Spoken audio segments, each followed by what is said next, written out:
السلام علیکم ساتھیوں، امید ہے بخیر و عافیت ہوں گے۔ جیسا کہ ہم نے ایک سلسلہ شروع کیا ہوا ہے مثنویوں کے تعلق سے، جس میں پہلے قدم راؤ پدم راؤ، پھر قطب مشتری، اور اب تیسرے نمبر پر پھول بن لے کے ہم حاضر ہوئے ہیں آپ کے سامنے۔ اس مثنوی کے اندر کا خلاصہ ہم سوال و جواب کی شکل میں آپ کے سامنے پیش کر رہے ہیں۔ اس سے پہلے اس کے لکھنے والے، اس کے شاعر کا تعارف بھی ضروری ہے، تو آئیے اس کو شروع کرتے ہیں۔ سوال نمبر 1 ہے، ابن نشاطی کا پورا نام کیا ہے؟ جواب ہے شیخ محمد مظہر الدین۔ سوال نمبر 2 ہے، ابن نشاطی کے والد کا نام بتائیے، تو جواب ہوگا اس کا شیخ محمد فخر الدین۔ سوال نمبر 3 میں ہے، ابن نشاطی کا تعلق کہاں سے ہے؟ جواب ہے گولکنڈہ سے۔ ابن نشاطی گولکنڈہ کے رہنے والے تھے۔ سوال نمبر 4 ہے، ابن نشاطی کی پیدائش کب کی ہے؟ تو اس کا جواب ہے تقریباً 1040 ہجری اور 1045 ہجری کے درمیان۔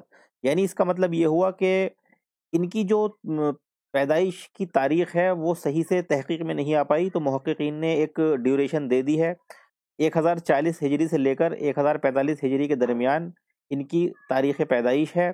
یہی تحقیق کے مطابق سامنے آئی ہے۔ اب اس کے بعد سوال نمبر 5 ہے، بطور سابقہ شیخ المشائخ کس مثنوی نگار کے نام کے ساتھ لگایا جاتا ہے؟ تو جواب ہے ابن نشاطی کے نام کے ساتھ۔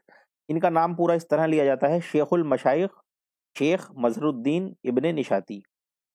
اس کی وجہ بھی ہے، وہ یہ کہ یہ ایک بڑے ادیب اور ایک عالم قسم کے انسان تھے۔ یہ ایک بڑے انشا پرداز بھی تھے، اور ریختہ اردو کے ساتھ ساتھ انہیں فارسی وغیرہ پر بھی مہارت تھی، تو اس لیے یہ بڑے اس وقت کے شیخ سمجھے جاتے تھے اور تھے حقیقت میں۔ اسی لیے بطور سابقہ ان کے نام سے پہلے شیخ المشائخ بطور احترام لگایا جاتا ہے۔ اب سوال نمبر 6، ابن نشاطی کا تعلق کس دور حکومت سے رہا؟ تو اس کا جواب ہے قطب شاہی۔ جیسا کہ ہم نے اوپر دیکھ لیا کہ آپ گولکنڈہ کے رہنے والے تھے، اور گولکنڈہ میں جو حکومت چلی تھی وہ قطب شاہی تھی۔ جس طرح سے بیجاپور میں عادل شاہی تھی، اسی طرح گولکنڈہ میں قطب شاہی تھی۔ تو یہ قطب شاہی دور حکومت سے ان کا تعلق رہا ابن نشاطی کا۔ سوال نمبر 7، ابن نشاطی کس بادشاہ کے درباری شاعر تھے؟ تو اگر درباری شاعر ہونے کی بات ہو تو یہ عبداللہ قطب شاہ کے درباری شاعر تھے۔ سوال نمبر 8، پھول بن کس کی مثنوی ہے؟ تو جیسا کہ ابھی ہم جان چکے ہیں، یہ ابن نشاطی کی مشہور مثنوی ہے، اور اس کے بارے میں ایک بات اور آپ کو بتاتے چلیں کہ یہ مثنوی اتنے بڑے شاعر ہونے کے بعد، اتنے بڑے انشا پرداز ہونے کے بعد، اور ایک بڑے عالم ہونے کے بعد، ان کی صرف ایک یہی مثنوی پھول بن کے نام سے جو ہے وہی دریافت ہو سکی ہے جو ہمارے سامنے دستیاب ہے۔ اس کے علاوہ ان کا کوئی ادبی سرمایہ، کوئی تخلیق جو ہے وہ تحقیق میں نہیں آ سکی، دستیاب نہیں ہو سکی۔ اب اس کے بعد سوال نمبر 9، مثنوی پھول بن کتنے اشعار پر مشتمل ہے؟ تو جواب ہے 1744 اشعار پر۔ سوال نمبر 10 میں ہے، مثنوی پھول بن کس بادشاہ کے دور میں لکھی گئی؟ تو جواب عبداللہ قطب شاہ کے دور میں۔ جس بادشاہ کے آپ درباری شاعر تھے، اسی بادشاہ کے دور میں آپ نے یہ مثنوی لکھی، عبداللہ قطب شاہ۔ سوال نمبر 11، مثنوی پھول بن کا سن تصنیف کیا ہے؟ تو جواب ہے اکثریت کے نزدیک 1066 ہجری بمطابق 1655 عیسوی، جبکہ عبد القادر سروری کے مطابق 1076 ہجری ہے۔ تو جو زیادہ لوگوں کا، محققین کا ماننا ہے وہ 1066 ہجری ہے، جو 1655 عیسوی بیٹھتا ہے، لیکن عبد القادر سروری نے جو تحقیق کی ہے وہ 1076 ہجری اس کے مطابق اس کا سن تصنیف بیٹھتا ہے، اور اس تحقیق کو بھی کافی سراہا گیا ہے اور قبول کیا گیا ہے۔ تو سوال میں جس طرح سے سوال ہو اسی طرح سے جواب دیا جائے گا۔ اگر ایک عام سوال ہو کہ سن تصنیف بتائیے تو 1066 ہجری ہے، 1655 عیسوی یعنی، اور اگر اسپیسیفک نام جوڑ دیا جائے عبد القادر سروری کا کہ ان کے مطابق سن تصنیف بتائیے، تو پھر جواب دینا ہوگا 1076 ہجری۔ سوال نمبر 12، ابن نشاطی نے مثنوی پھول بن کل کتنی مدت میں تصنیف کی؟ تو جواب ہے 3 ماہ۔ 3 مہینوں کی مدت میں ابن نشاطی نے مثنوی پھول بن تصنیف کر لی تھی۔ سوال نمبر 13، مثنوی پھول بن کا مرتب کون ہے؟ تو جواب عبد القادر سروری۔ جیسا کہ اوپر انہوں نے بتایا، جو انہوں نے سن ہجری اس کی تصنیف کا بتایا تھا 1076 ہجری، تو یہ دراصل انہوں نے ہی اس کو ترتیب دیا ہے، عبد القادر سروری نے، تو اس کے بارے میں ان کی تحقیق بھی ہے۔ اس کو ترتیب دینے والے، اس کے مرتب عبد القادر سروری۔ سوال نمبر 14، مثنوی پھول بن پہلی بار کب اور کہاں سے شائع ہوئی؟ تو جواب ہے اس کا 1357 ہجری بمطابق 1937 کو مجلس اشاعت دکنی مخطوطات، یعنی مجلس اشاعت دکنی مخطوطات حیدرآباد، یہاں سے۔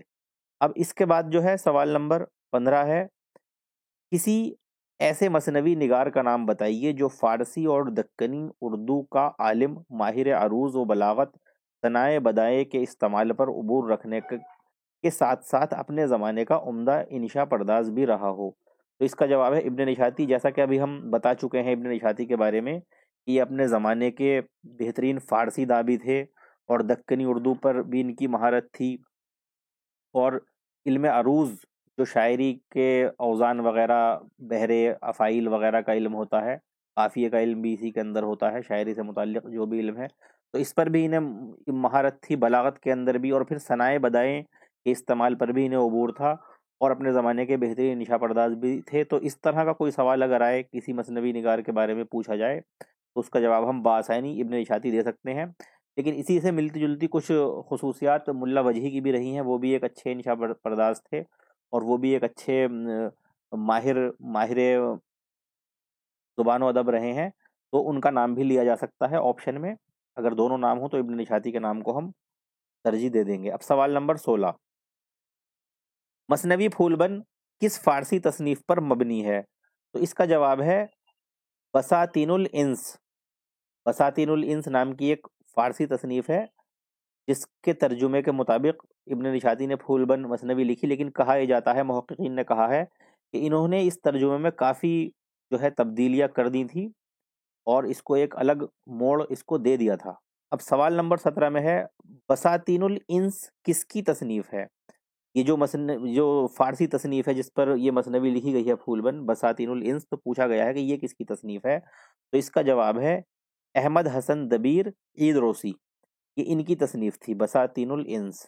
اب اس کے بعد سوال نمبر 18 میں ہے، ہر باب کا آغاز ایک ایسے شعر سے ہوتا ہے کہ جس میں اس باب کا خلاصہ آ جاتا ہے، اگر تمام ابواب کے اشعار کو یکجا کر دیا جائے تو پوری مثنوی خلاصہ یا لب و لباب پیش نظر ہو جائے، یہ بات کس مثنوی کے تعلق سے درست ہے؟ تو جواب ہے پھول بند کے تعلق سے۔